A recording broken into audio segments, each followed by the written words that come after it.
venga por mí.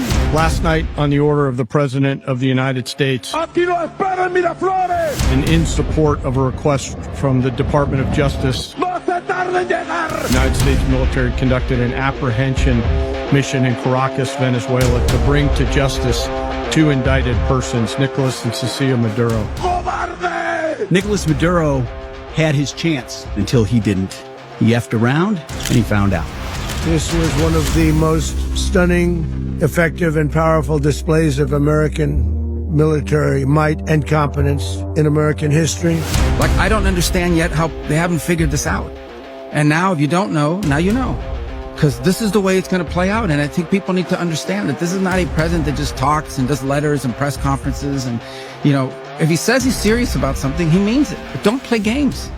Don't play games with this president's in office, because it's not going to turn out well. In the early hours of Saturday, January 3rd, 2026, the United States launched one of its most audacious military operations in decades. President Nicolás Maduro of Venezuela was captured in a dramatic raid and now sits in a Brooklyn detention center awaiting trial. This wasn't a covert operation whispered about in back rooms. This was a full-scale military assault that has sent shockwaves through the international community.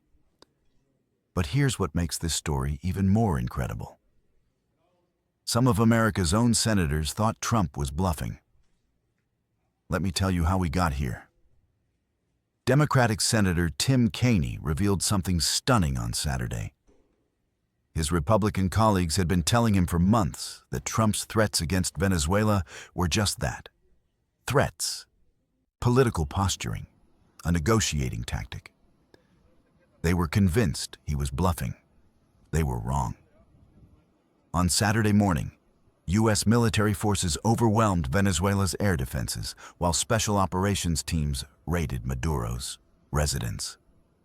The Venezuelan president and his wife, Celia Flores, were captured and flown to the United States within hours. They're now being held at the Metropolitan Detention Center in Brooklyn, facing charges of narco-terrorism conspiracy and cocaine importation. Maduro is scheduled to appear in federal court in Manhattan on January 5th. The Trump administration says this operation was about protecting Americans from drug trafficking. They claim Maduro leads something called the Cartel of the Suns, which Trump designated as a foreign terrorist organization in 2025. But here's where the narrative gets complicated. According to narcotics experts, Venezuela is actually a minor player in Latin American drug trafficking. Virtually no coca is grown there. It serves as a secondary transit route for only about 5% of Colombian cocaine.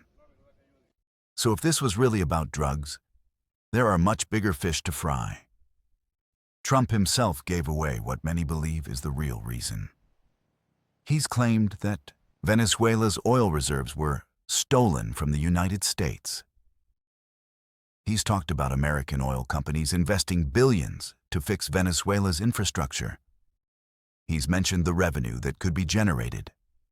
And here's the kicker. Venezuela has an estimated 300 billion barrels of crude oil, the largest reserves in the world. Just months before the invasion, Venezuelan opposition leader Maria Corina Machado promised to open up Venezuela's oil and gas reserves during a Miami business meeting. Trump was there. This didn't happen overnight. The pieces were moving into place for months. In August 2025, the U.S. began a massive military buildup in the southern Caribbean. Warships were deployed. The aircraft carrier USS Gerald R. Ford took up position. By December, the U.S. started seizing oil tankers carrying Venezuelan crude, essentially imposing a blockade. Intelligence operations intensified. The CIA sent a team into Venezuela, tracking Maduro's movements using a source close to him. In late December, the U.S. made Maduro an offer. Go into exile in Turkey. He refused. Days later, American forces were on the move.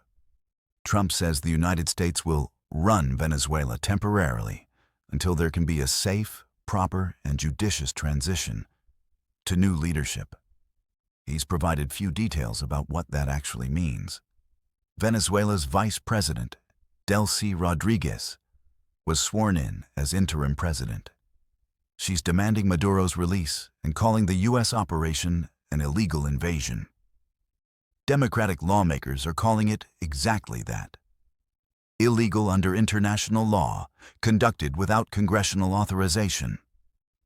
The international community is watching closely. This is an American president ordering military action to capture a sitting head of state and essentially seizing control of another country. Whether you see this as a bold strike against a narco-dictator or an illegal invasion for oil depends largely on where you stand. What's undeniable is this: Trump made threats that seasoned politicians dismissed as bluffs. He wasn't bluffing. The question now isn't whether Trump would follow through on his threats. We know he will. The question is, what comes next? And who else might be watching this unfold, recalculating what they thought they knew about American red lines? This story is still developing. Maduro faces court in just 2 days. Venezuela's future hangs in the balance, and the world is trying to process what just happened. What do you think? Was this a justified operation against a criminal regime? Or have we just witnessed something far more troubling? Let me know in the comments below.